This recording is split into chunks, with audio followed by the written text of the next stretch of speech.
Okay, so I'm here with my patient Mohamad. Mohamad is 11 days now after surgery, and you may remember him from a prior video where we documented his surgery day. But I wanted to ask Mohamad, how's the process been as far as the recovery? How's the pain? How's getting back to normal life? Oh, it's great. I mean, didn't feel any pain at all. The process was really good. It looks like you've been taking good care of it, and I'm gonna show everyone, but all the scabs have now fallen off. He's back to normal life. Obviously, the haircut that we gave him is not the best haircut in the world, but now that hair that we shaved is now growing back, and he's probably gonna buzz down the rest of the hair to make it match a little bit better. But did you have any swelling? No. No swelling? Yeah. No bleeding. Some people get a little swelling. Some people get a moderate amount of swelling. We're very aggressive. We move a lot of hair, so but in his case, he had no swelling, no pain. People have been looking at it. I'm going to show the incision, but let me just kind of show the top here. So now you can see where his hairline's going to be, and you can see that it's going to reframe his face. His new profile is going to be much, much better. And I'm kind of going to zoom in here. You can see that actually there's hair in the grafts that we placed, but don't count on that hair sticking around. A lot of times the hair will fall out. You can see how it comes into the side here. I'm going to show you the crown. So the crown, again, the scabs are all off. And you can see the whorl pattern that we created. That's going to be a really natural looking crown for him. Now remember, the top is bare now because he allowed us to shave. The reason for shaving the head, again, is not only for us, but it's really for the patient, because when he's trying to wash all the grafts, sometimes that hair gets in the way. So we were able to, you allowed us to shave, which really makes things clean, makes it very easy. I'm going to show the back incision now. So he's here for his suture removal. So the sutures are going to come out today, but I want to show you that it's very difficult to find his incision, almost impossible to see where his incision was. I'll tell you that it's up here. I'll show you in a second. So let me show the suture line. Everyone worries about suture lines. Oh my gosh, I've seen his popsicle sticks, scars in his magazine. So this is with the sutures, the stitches are still in. So you can see it's basically going to be as if someone took a pen and drew a line. So I'm going to show this again once the sutures are out, but I just wanted to show you. That's completely hidden, number one.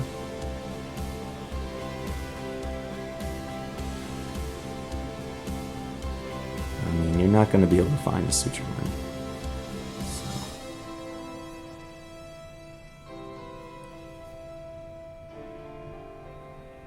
I don't know if the camera picks that up right, but there's that little red line you can see. Okay, Dr. Huebner here with Mohamad. We're just finishing up taking out his sutures here. And, sutures take about 5 minutes to take out. It's no big deal. But you can see his scar. Still has some crust on here that are going to fall off, but it's like that thin. That little line right there. Comes around here. That little line. Now that line's even red, it's going to fade to match the scalp. So you're not, in about a month or two, you're not even going to be able to find that. So that is the line. It's as if you took a pen and drew a line. I always say that, but you can actually see it. If I took a pen and drew a line, it would be about that big. So people get very misled by proponents of FUE and think that you're going to have this horrible, horrible scar in the back of your head, and it's simply not true. Simply not true. So a lot of people then go with FUE, and they'll sit there all day, 8 hours, 10 hours. Somebody's taking out the hairs one by one in tiny, tiny follicular units, and they're getting smaller grafts. They're not getting as efficient grafts either because they're transecting grafts. It's impossible not to transect. The transection rate's much higher with FUE as opposed to the strip method. So I can tell people all day long, but it's videos like this that allow us to show you. The proof's in the pudding. That's what I say. The proof is in the pudding.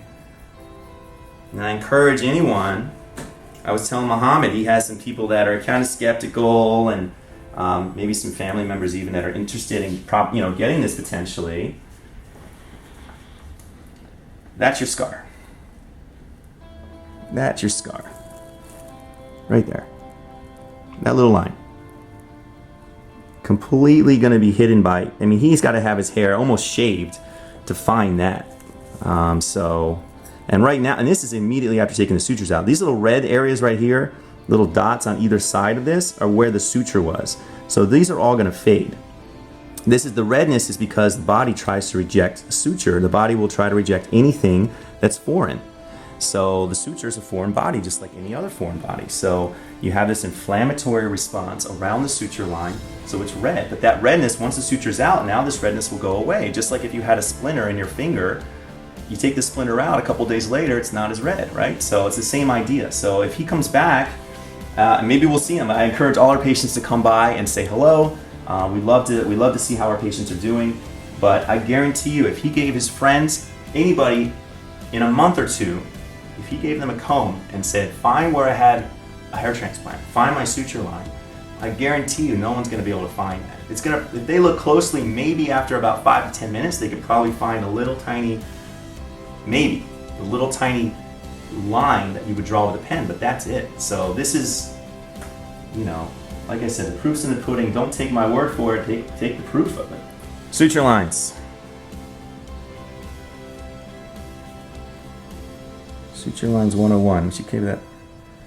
That should be the name of a course for prospective patients. Don't let people scare you away from the strip method.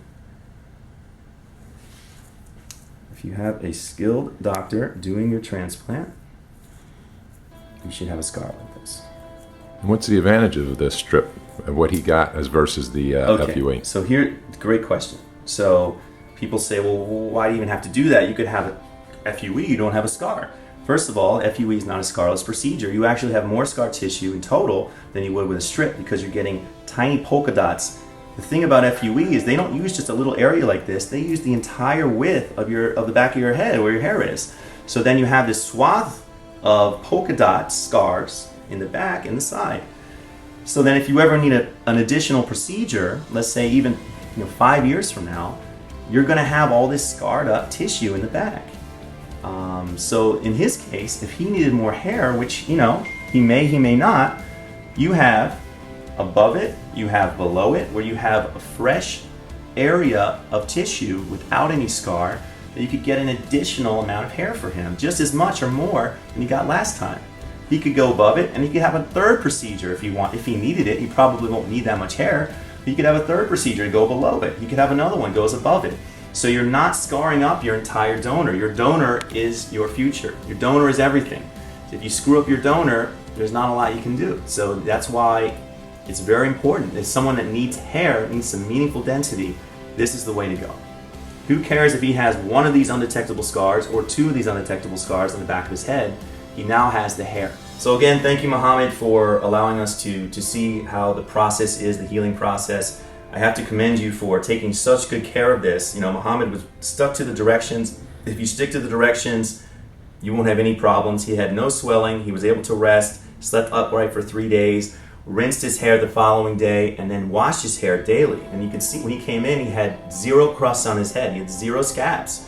He had not one scab on his suture line in the back. So that's how you get back to normal. So he's now 11 days back after the surgery, and you can see he's back to normal life. He's been back to normal life for several days. So you don't need to take a huge amount of time off work. He's in a situation where he works from home. He can wear a hat. It's not a big deal. So you can see now his natural hair is gonna start growing again. You can buzz this down a little bit more to match. So then he has just a short haircut. The scar is not going to be an issue for him. So really important after the surgery to just follow the instructions. If you follow the instructions, you get back to normal life. It's not a problem. Thanks again, Mohamad. We look forward.